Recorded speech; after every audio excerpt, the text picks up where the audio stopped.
Hello and welcome to Rolling with Two. I'm Will, and with me as always is the founder of this village, Sarah. and today we're doing a two-player perspective and accessibility for Villagers.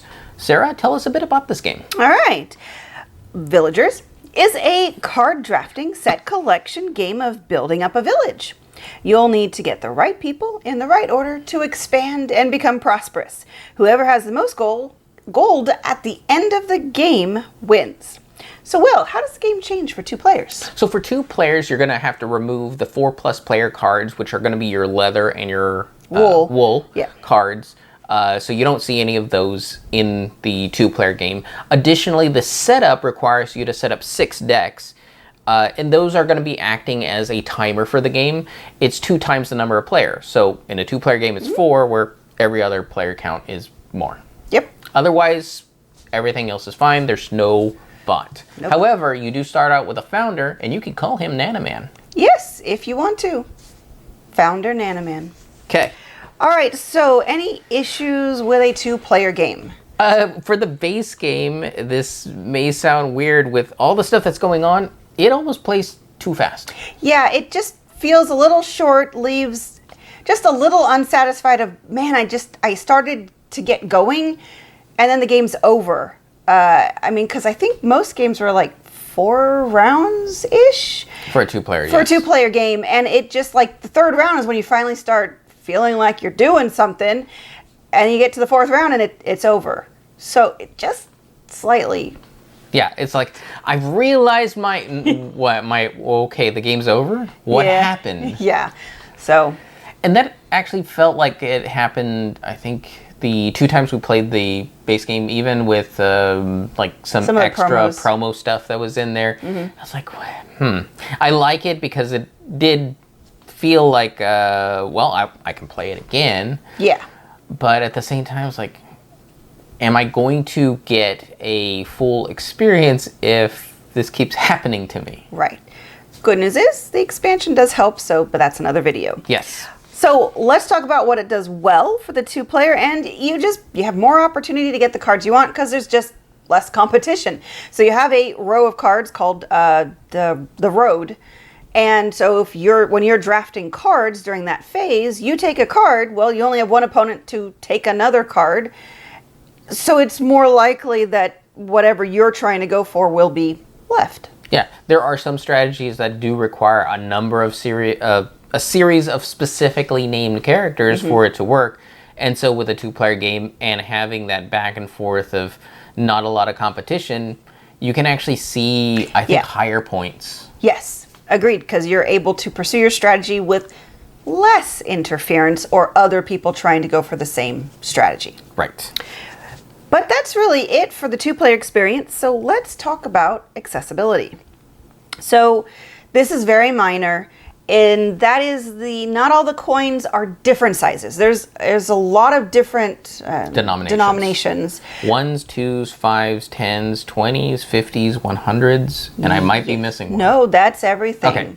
So the 2s and 5s and the 10s and 20s are the same size, but they do have a different graphic design and color. So most people are going to be able to tell them apart. Just for those with more severe vision issues, when you're trying to use the size to differentiate, that becomes a little problematic. However, if you're doing a two-player game, they give you a mess of coins, and that's mostly because when you get to the higher player counts, you'll actually need that many coins. So in a two-player game, if you're having a problem with the sizes, just don't use don't use the 2s. And I would say then don't use the 10s, because if you're using 1s, 5s, 20s, 50s, and 100s, you've got still quite a range. It won't work as well at higher player counts, but if you are playing it at a two-player game level, that would work. Yes. All right, and then also your hand of cards are meant to be kept secret. And again, for those with more severe vision issues like Will, we just played it open-handed. It didn't really...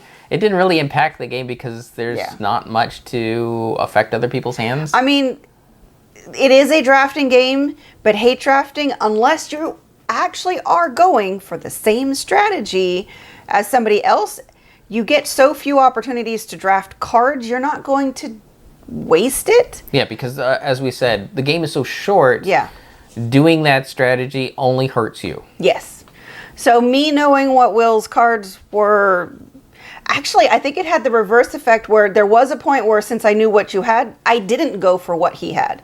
Just because then I didn't want to compete over it. I think that was... You just got out of the way. I was like, nah, let Will do his thing. I'm going some other direction which works just fine. And I think you won more than I did. Yes, or did we break even? No. No, I think you did win more than I did. So yeah, that maybe you are cheating. Oh, maybe. I did win though. Oh yeah. So it's not like he didn't win at all. I guess your mileage may vary. Yes. On that. Okay, but what the game does great is it's all very clean graphic design. All the iconography has good contrast.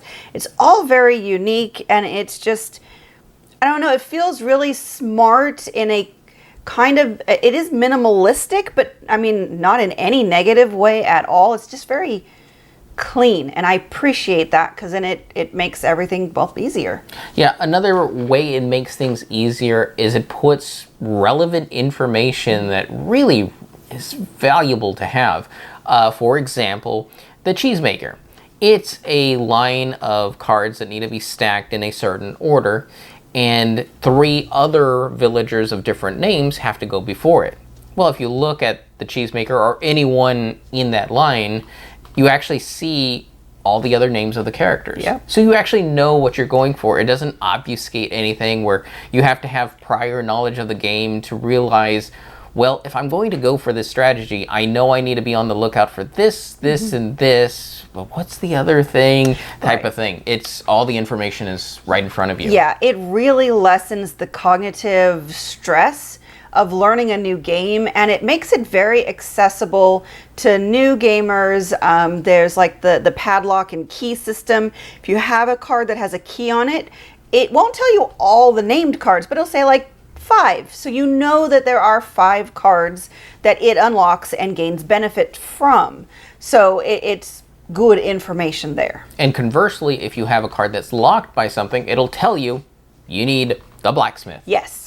Yeah, So there's you no know. guessing. Yeah, there's no guessing.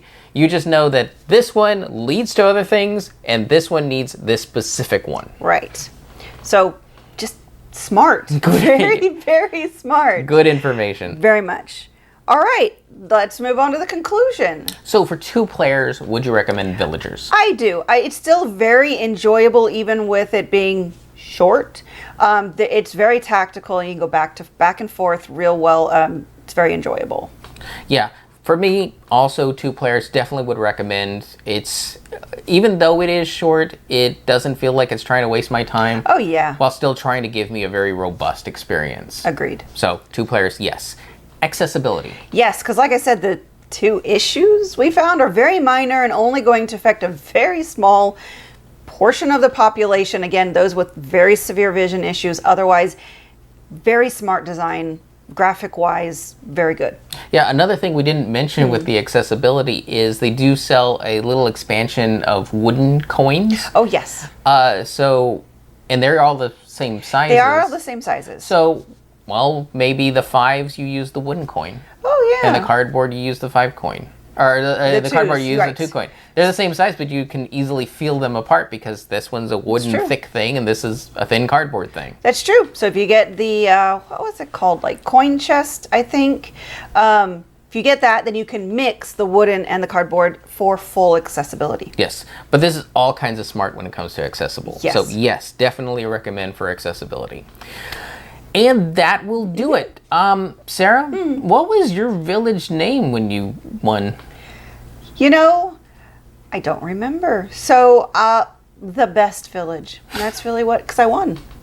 So, therefore, it is the best village. It's a weird name. I'm walking down the street. I'm going to, like, there's Springfield, there's Jorgensen Town, and there's the best town.